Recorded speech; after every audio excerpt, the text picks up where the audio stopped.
LA ground, good afternoon. Lufthansa 453 Super, holding short Delta, Ocean 1 departure, and present information Charlie. Lufthansa 453 Super, LA ground, good afternoon.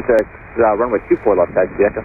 Lufthansa 453 Super, via Echo, runway left.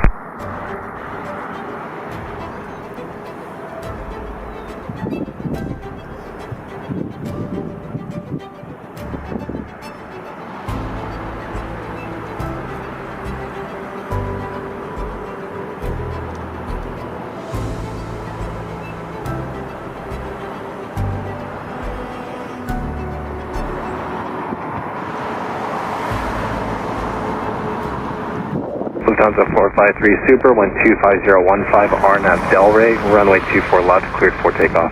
Lufthansa 453 Super, RNAV Delray, runway 24 left, cleared for takeoff.